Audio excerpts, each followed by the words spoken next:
Yes! It's working. Is it working? It is working, yeah. I can see the red tile at the top. I'll never make that mistake again. My digital faux pas. I tell you something. We could have entered that as a Guinness World Record attempt for the shortest video ever. The quickest video podcast. It didn't even register a second. It was...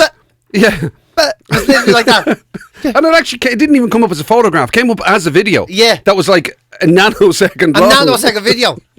Oh my God. Anyway, welcome along, PJ and Jim's. Sorry, look, I know I'm sounding a bit weird. It's because you join us just as we are we're coming off the back of Bed Cake and one of our sporting heroes. Definitely, yeah. Bed Cake. I don't know which I prefer more. Bernard Brogan was in. I was going to say Dermot Morgan. That's a different fella. Bernard Brogan was in. And if he was in, wow, what a scoop that would have been. That would have been unbelievable. Where have you really been? But Bernard Brogan was in, of course, talking about pushing his book and all of that sort of crack. Yeah. This very item here, ladies and gentlemen of the podcast. And what a lovely Can't wait. Look at that, signed and everything. What a sell, man. Somewhere in there. There really, it is. Really sell fella. Signed a couple of books for us, all of that crack. And all I was thinking to myself was, when are we going to get to eat that bloody cake? Because I was just going out to get it when he arrived. Yeah. And Mike started having a chat with me then. And I was like, oh yeah, grand, chatting away with Mike. Good times and everything. And then I went to put the cake down, and there was Bernard, and I was like, well, I can't bloody well cut the cake now, can I? Yeah. In front of you when I can't ignore a legend just because I want to get me munchers around a bed cake. But I will say the cake was worth waiting for. Yes. Bernard, not so much. No, that's terrible. I'm only messing. No, Bernard was great. But by the way, so was the cake. The bed cake was a promotional thing that was sent in, but it was in the obviously made like a bed. You know, made like a bed. Made like a bed. You know, and it was a bed. Is what I'm saying. It was, done as a bed. The shape of a bed. But what was, I saw it this morning. We saw it this morning. Peter said, see this or whatever. And I thought, oh yeah, God, that's interesting, whatever. What I didn't realise at the time was that the filling was chocolate biscuit cake. If I'd have known that, we never would have gotten all the way till nearly 10 o'clock before eating it. Not at all. Are you joking? We would have realised that this morning. Like this. So right we go first on Ireland Winfield. Yeah. I'll never feel like I'm playing with the Dubs. Did you like them? Yeah. It would have been definitely like that. Chocolate biscuit cake, it has to be. The best thing in the world. My favourite dessert is cheesecake. Oh, right? Definitely, 100% I'm with you. Like, nothing's better than a good cheesecake. Right, so if I have to have a dessert, like people have to beat me up into it, right? But if I have to have a dessert... As if you and me are going, do you do desserts menus? Before we even have our starters, like, I just want to make sure there's cheesecake at the Should I be leaving room? Yeah. But I have to say, as a general kind of, a sort of an aside cake with a cup of coffee or something, chocolate biscuit cake must be the greatest. The best ever. And do you know why? Ever. And I think I know why. Because you never buy it for yourself. You're always given a chocolate biscuit cake. Oh yes, that's right. You don't buy it for yourself. Oh, yes, that's very true, PJ. Oh, maybe I have this arse about ways then. I have chosket. Oh yeah, is that similar to chocolate biscuit cake? My mouth is watering so much talking about. I can't get the word out of my fat face. Chosket. Chocolate tasting cake. Lovely. It is. I'd always sort of see it as something you never buy for yourself.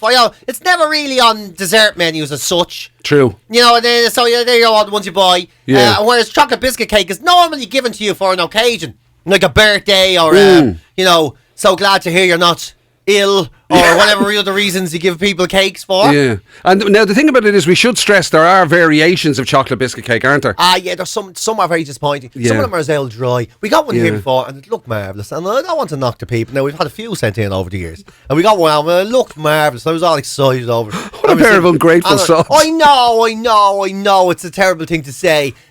Because there's a woman here, Aoife, makes chocolate biscuit cake. It's the best I've ever had. Yeah. So it's a very high standard. Yeah. But then one I'd say Aoife's one has about 1 billion calories. Calories in every bite. Yeah. Oh, gee, honestly. Oh, you want to say you just destroy the toilets after. It does be like tarmac. It does be like tarmac. Like, you have to drink a gallon of water for every slice just to keep the system moving. Because it's like super glue. It clogs everything. Wow. Your bum just be literally, we were having a lovely discussion about tarmac. Deliciously sweet, gorgeous treats like chocolate biscuit cake, and you had to bring it to the toilet department. But that's the difference. Hers is so good that your insides just go and everything melts together, and you just get this owl. It's like, oh my God, tarmac. Yeah, you have to drink an awful lot of coffee and water to make that, to process it. You're going to need a bit of fibre to move that along. Exactly, exactly. Right. And whereas one of the days we got one, and it looked amazing. The best looking cake I think I've ever seen. Yeah. It was tremendous. It came along, it was teamed and everything. It was and then we cut it and ate it. And it was like a bit of sawdust. It was so disappointing. A bit dry, yeah. It was really dry. Yeah. It was all crumbly, like... Yeah. You know, there's no taste. You were like trying to add sugar from the coffee into it. You put a bit of sweetness on it.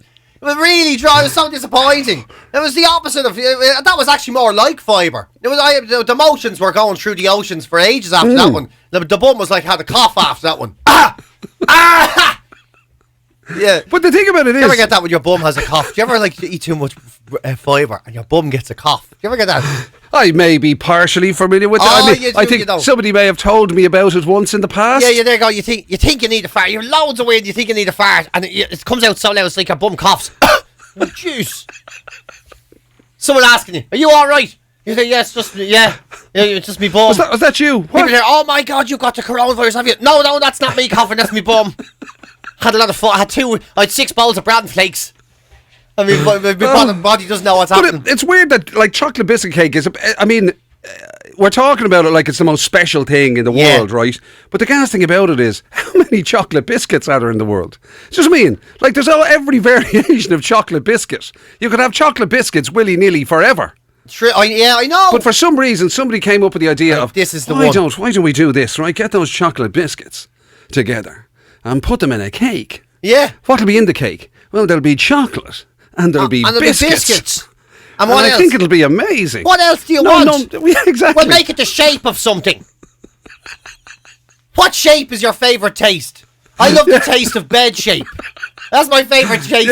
That's my favourite cake. Yeah, that's like something 7-year-old. I'd like a hammer-shaped cake, please. That's like with my friend Patrick. You know Patrick. You've interviewed him a few times, and he was saying he used to really love. He's mad into history. Really mad into history, right?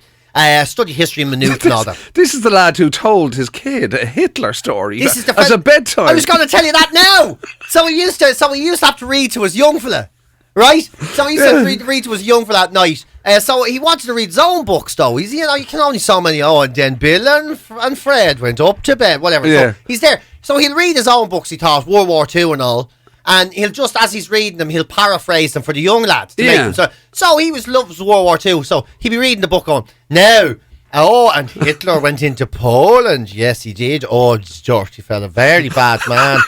And he put all the Polish people in a big, say that, into a big field. Yeah. And they all weren't allowed to leave the field. So, and he was reading it. And the kid was listening, going, oh, never thought he was doing any damage. Yeah. Until I got to the young fella's birthday. I says, what cake do you want for your birthday? And he goes, I want a Hitler cake, he says. I want a Hitler cake with a car crash on it. That's what he said. My God. Yeah. And he said there was some music he wanted coming out of it, and I can't remember. And he was there, oh my God, I have to stop doing this. He's there going, I've been reading trying to sort of make it sort of child friendly. He thought he was giving the kid an edge there, and his kind of like his knowledge of the world, history, and all of that. And he's actually, I tell you something, I'd say the psychiatrists are absolutely queuing up for that kid when he's older. Hitler cake? I can't give me a Hitler cake. Says, was you not like a hedgehog? I remember when my father used to read me the Hitler stories as a young boy. Yeah. What do you mean? What? And he was telling you about they were bad. Well, no, he saw them. He was a bit of a rogue. Like. In fact, he made them sound quite sweet. I believe there was people in fields and yeah, they weren't allowed to leave, but apparently it wasn't that bad. And he was well around the time. He was every time when we were working, he used to have his book with him. So he's not one for social media. Are you serious? He's that into it. He'd literally bring. Not everywhere he goes. We look through his phone or we do a bit of news. Or he doesn't do any of that. None of that. He just has his history books, whatever history book he's reading. Right? Wow. And he got a taxi when we were filming one of the days. And he got into the taxi, and the taxi man saw his book, and he goes, history, yeah. You like a bit of history, yeah? And he goes, I do, yeah. I studied it and all, I love it. And he goes, yeah, I love history myself too, he says, love it. I got another book, I got a history book there the other week. I'm really enjoying it. The History of Danny LaRue, he says. Something weird's happening. What's happening to our thing? What does it say? Your battery's low. go. Oh, no way. Oh, we can go into low power mode. Excellent. Right, we're okay. We're still going. Are we? We're ready. Excellent. We have a few minutes. Jeez, we're having all sorts of technical issues. The history of Danny LaRue, he goes. Wow. The history of Danny LaRue. The history of Danny LaRue. Very good. He says, an extraordinary life. An extraordinary life. He says, you should check it out. If you're into history now, you check it out. Yeah. That's not amazing. Franz Ferdinand or Mussolini or, or Stalin even any of the Irish not greats. Michael Collins or any of our own heroes or any of those. No, the history of Danny LaRue, unbelievable. Wow. Unbelievable. You wouldn't believe the things he was doing when he was a young fella. It's a historical. Do you not think that's just like a? No, it's a historical book. He was a very famous historical figure. Yeah. I mean, I think he was still alive at the time. When is Danny LaRue alive or dead? Actually, I don't know. Well, I'm sure he's gone now at this stage. What did Danny LaRue do? Was he? He was basically he was famous for dressing up as a woman and playing the piano. Well, no, no, that's Liberace. Yeah, that's Liberace. He didn't dress as a woman. He just dressed like Elton John. I got the view. He just Elton John. Yeah. No, for God's sake. No. Danny LaRue was like a drag act, wasn't it? Oh, was that it? Singing and music hall singing type stuff. Oh, yeah. I was going to go into a verse and roll out the barrel, but I don't think it was that. It was like, you know what I mean, though? No, I was that sort of musical. I'll be honest with you, I wasn't spoofing that I know who Danny LaRue is for years, right? But I always knew it was either music or fashion. I didn't know. Yeah. But then when I think about it, I'm saying I got a new Danny LaRue t-shirt is ridiculous now that I think. Well, you could always kind of combine the music and the fashion and have Danny LaRue Paul. That sounds like a fella who's really trying to fit in with a fashionable crowd. And, I love your shirt. What is it? It's Danny LaRue Paul. Yeah, Danny LaRue Paul. Danny LaRue Paul. Never heard of him. Is he a designer? Yes, he is. That's amazing. Yes, he is. Pepe Lagucci is his brother. And you thought that he was Liberace. I thought. Well, do they look very alike? I don't know. I don't know. Here's me explain. Look, here's me, Jim. Know drag acts. You should. You tell me about it. Jim, you're not averse to a sparkly jacket. Yeah. You love a sequined pattern. You know anyone who's ever been famous in sequins. You're bound to know about them. Don't talk to me. No. Well, I don't know. I mean, I don't even know if they're a similar age. Or would they have been? I'd love to know how you get into that. Do you know what you should do? What? You should go out and try and see if there's a book called The History of Liberace.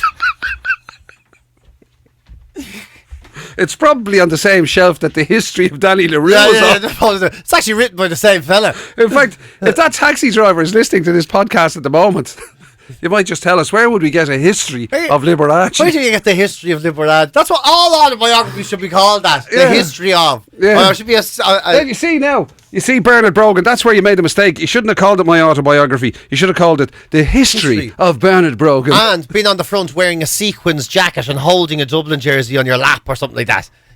Then you would have. That's a winner. How do people get into that? Will you ever write a book?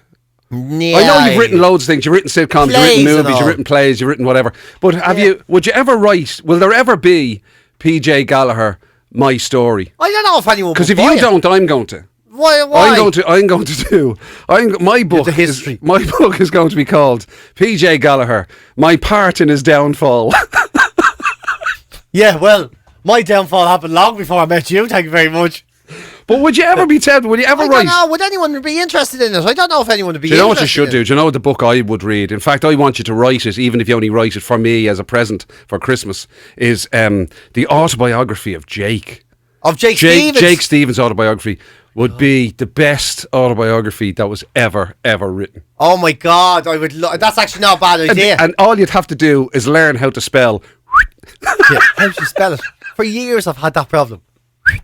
Do a whistle on the people would say when they were doing autographs. Like, how do we do a whistle? I don't know what that means. So I used to just draw a little musical note then. Exactly. That was what I started doing after a while. Yeah. But how do you do it? But it'd be great because they wouldn't have to, you'd never have to have it censored. It'd be like, I was born, I came out of my mother's...